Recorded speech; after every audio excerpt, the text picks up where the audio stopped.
안녕하십니까. 오유한 목사입니다. 사람들은 누구나 존중이 여김 받기를 원하죠. 그 이유가 뭔지 아십니까? 하나님의 형상을 가졌기 때문에 그렇습니다. 우리 하나님도 존중이 여김을 받을 때 기뻐하시고 무시받을 때 가장 화가 나십니다.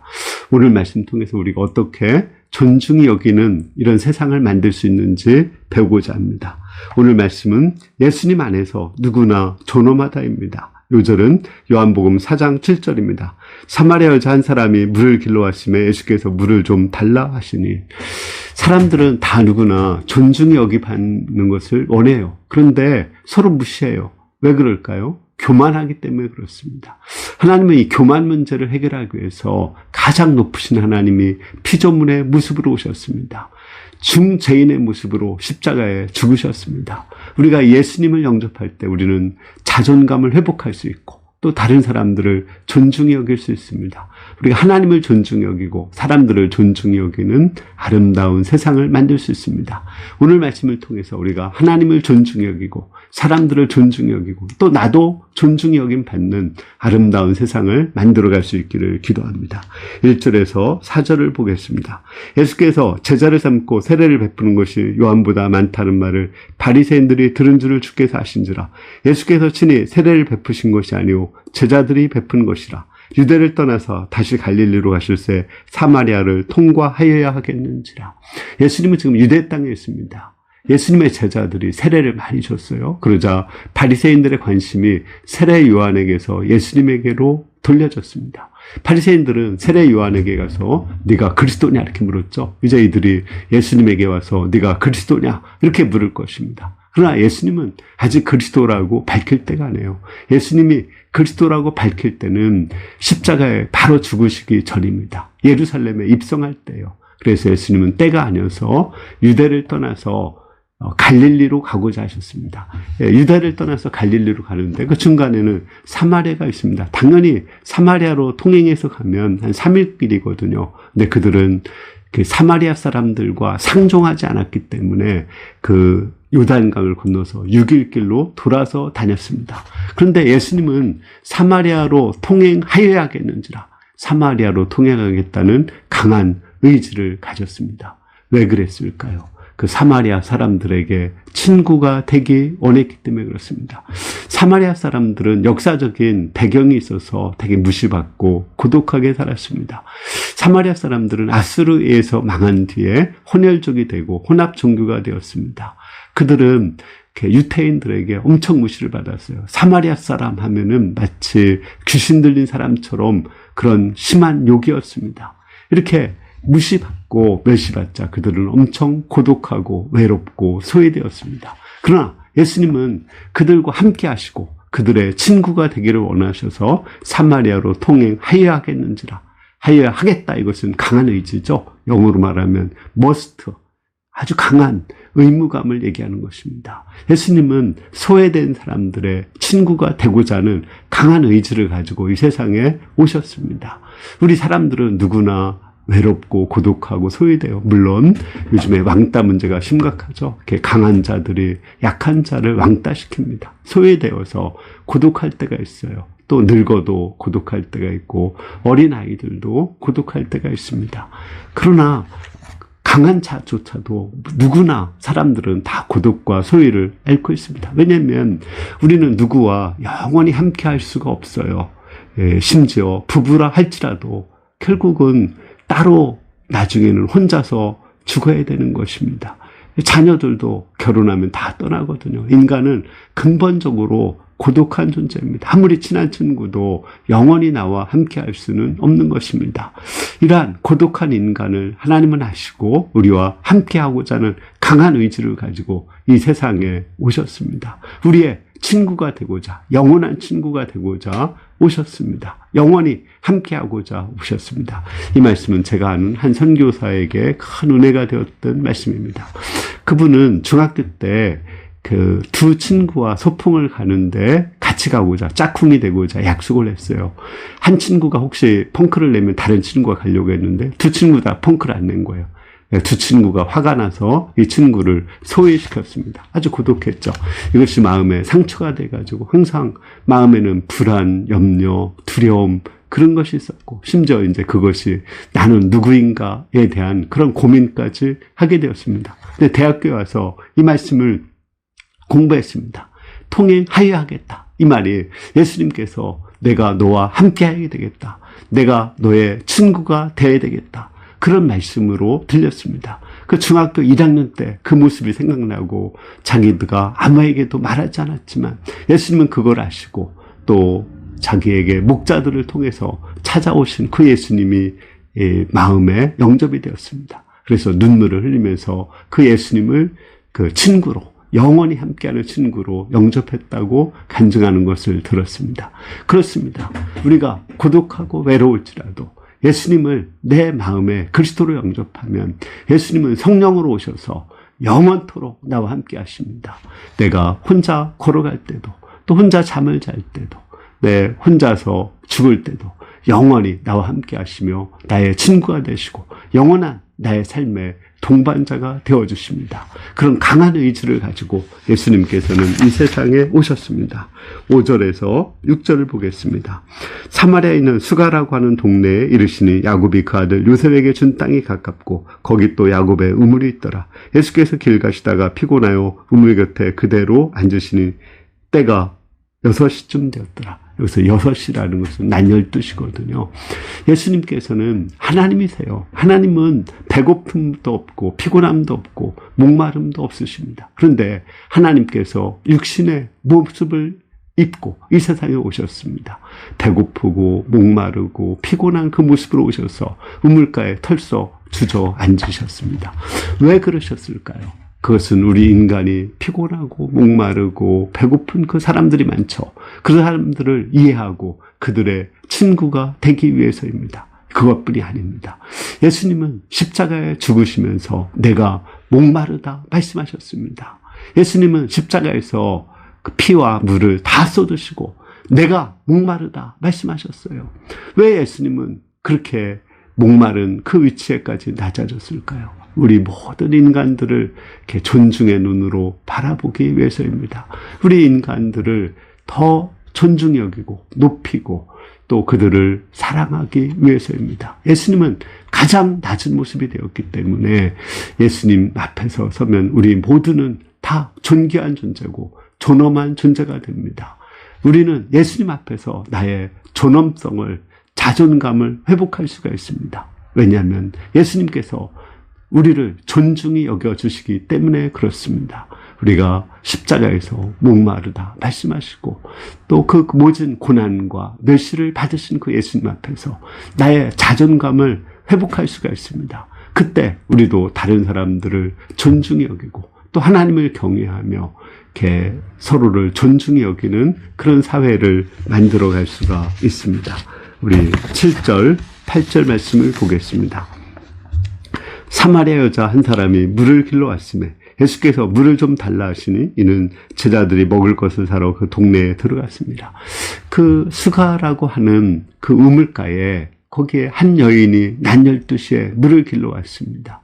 그 당시는 물을 길러 아침이나 저녁으로 다녔거든요.